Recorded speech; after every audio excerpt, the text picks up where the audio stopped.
What is up, everyone? I am DeviantCringe, and it is time for another wacky storytime video. Yes, ladies and gentlemen, I know you all love those. Those are pretty funny. So you like the post office story, you like the PC service story. Now prepare for the goddamn turning in of the defective E-Cig mod story. Yes, everyone. So the story begins. My very first Subo mod, the SubVod, failed on me. I think it was like I think more than a year and a half old. So you know, for the price that I got it for, it was actually it actually lasted for a pretty long while. But since the thing is like a fixed battery one, I can't interchange the batteries and all that stuff, and it started dying on me. So I thought, hey, maybe it's time to get a new one. And since it's been a year and a half, obviously there's gonna be a lot more better quality mods for a much lower price and all that. So I went to my local vape shop and got myself a nice Relo RX2/3, which is a pretty high quality mod for you know, like what it offers. It's really good when it comes to like vapor production and all that stuff. The battery life, like 2 batteries, it lasts twice as long as a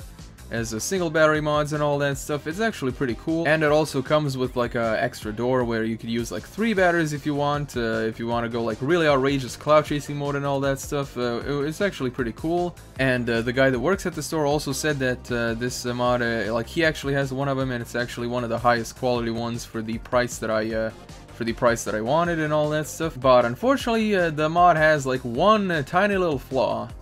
I don't even know why the hell the company did this, but for such a high quality product, you know, they really did go all cheap ass mode when it comes to the 510 pin, because after mine broke down, I actually saw a lot of videos on YouTube and forums and all that stuff, and a lot of people have been having problems with the 510 pin for pretty much all of the Relo RX product lines. It's unbelievable, but hey, it happens, you know, like sometimes they'll make a line of products with like a really fatal flaw, and yeah, you have to send them in to get replaced and all that. The funny thing is, when it actually broke on me, you know, like when it actually broke on me, I was like really pissed and all that stuff. Then all of a sudden, I see my channel. I decided to check the status of it and all that stuff, and I reached 40k subs, which is pretty awesome. It really did put a smile on my face, especially since even though this mod is decently priced, it isn't cheap. So yeah. It really did make me feel better and all that stuff, but the fun part starts on Monday. So like the day after I bought it, it breaks down on me. I call in the shop, and the woman working there says, you know, you can come like during the weekdays to get it fixed and all that stuff. So I came there on Monday. The funny thing is, I actually the mall opens at like 9 a.m. and I actually arrived like 15 minutes before 9, so I decided, hey, let's sit on the bench outside and vape a little bit and watch the cars go by and all that stuff. It was pretty calming and all that. So a few minutes before 9, I go into the mall and I walk around a little bit, and there's a voice on the intercom that says, "It's 9 a.m. Welcome to the mall. You may start your shopping." So then that's my cue, you know, like I started walking around looking for the shop and all that, because I was like on the second floor, like looking at all the stuff that they put in. They put on like a nice Asian food restaurant. I probably gotta visit that one day. So I get on the ground floor, I see the shop, and instead of it being opened, I see a nice beautiful little black tarp covering the stand. It's unbelievable, and you will never believe what happened, ladies and gentlemen. So I started, you know, pacing around again, you know, looking at the different stores, going outside, vaping a little bit, repeat, and blah blah blah.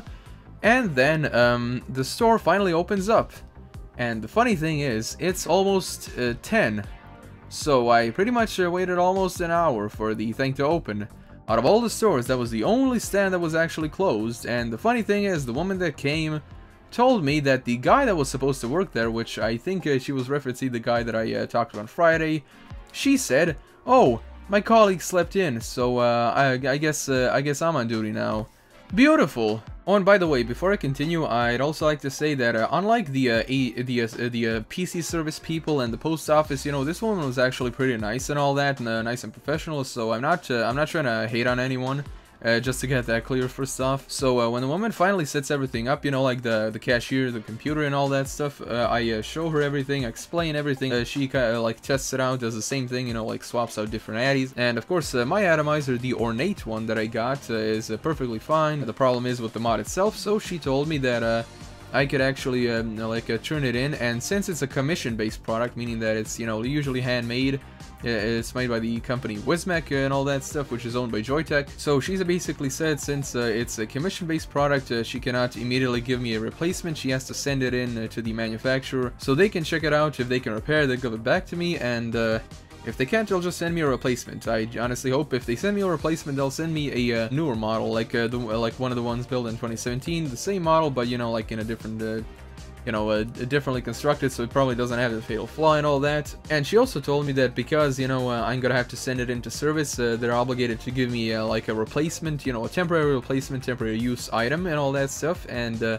she basically shows me the things she can give me. But the thing is, all of the mods there are like really weak, you know, compared to the rouleau and all that stuff. So she tells me, since of course I did buy the rouleau, I'd probably want something a little bit stronger, you know, like as a temporary use mod and all that stuff. And she tells me that unfortunately in that shop they don't have anything that's equally strong, and they cannot give me any other mod of equal value, because of course, you know, like those are things that are like items for sale, not for like temporary use and all that stuff. And yeah, she directs me to the arena center, to the other vape shop, which is actually a pretty cool mall, but unfortunately it's a little bit away and it's kind of annoying. Before I pack everything up and start going to the other mall, I actually buy myself a nice external charger, which is actually pretty good, since, you know, like obviously if you're going to be using a 2-battery item, it's better to charge it like an external one, because USB can't measure properly the levels of the batteries, and I think that it's actually a little bit unsafe to actually charge it with the USB. So I buy that. It's actually pretty cool. It's kind of like this Nightcore external charger and all that stuff. And before I go, I decide to go to the bathroom because I gotta take a piss. And you want to know what the funny thing is? This mall, you know, this is supposed to be a mall that like they clean everything almost twice a fucking day. And you want to know what the funny thing is? I went into the bathroom, and I swear to God, I'm not exaggerating, the cleanest bathroom, you know, like the cleanest stall they had was one where someone left their fucking shitty goddamn underwear. I swear to God, that's what happened.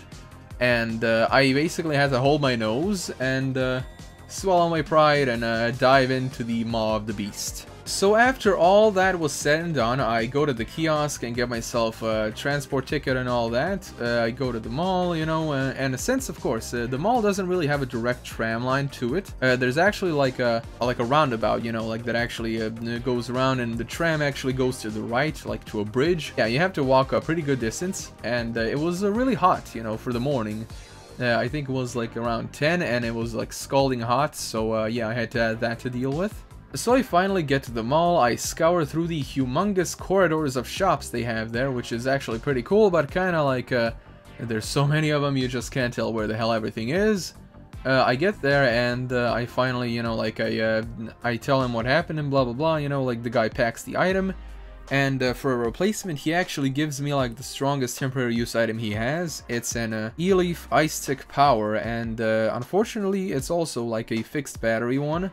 Like, you can actually change the voltage, but you cannot, you know, like, exchange the battery, so... Which, honestly, kind of makes it seem a little bit weak, but I gotta say, any mod that's able to fire up a huge three-headed monster, which is basically like any atomizer that uses three coil heads, it can pretty much chug with the best of them, so it's actually pretty good. If I was going to get a replacement item, I would at least like something that's good enough to fire up this new Addy that I got, because, you know, I just bought it and all that stuff. I don't want to go to waste. And I also got a nice new e-juice that I really wanted to try with this one. It's called Baked Apple Pie by Big Mouth. It's especially good with like a 100% VG blend, which is like really good with an atomizer like this, because if you don't, if you vape anything that's like not 100% VG on like a 3-coil head monster like this, it'll just guzzle it in like a second. The guy at the store basically told me that the service is gonna last for like 2 to 3 weeks, so basically I'm gonna have to wait for about a month at least to be ready to wait for a month,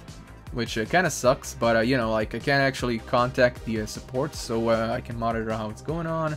So ladies and gentlemen, that is about it. That is my story about how I turned in my E-Cig mod that failed on me the day after I bought it. Unbelievable. Yeah, for the quality that the product is, the 510 pin is like a really cheap ass mode. Unbelievable. This is like the stuff of comedy shows, you know, like breaks after the day you bought it. really funny. But yeah, I just hope everything goes smoothly and I get my item back as soon as possible. And yeah, thank you all so much for watching. Be sure to subscribe and press the little bell icon. And as always, I am DeviantCringe, and I'll be seeing you guys else in the next video.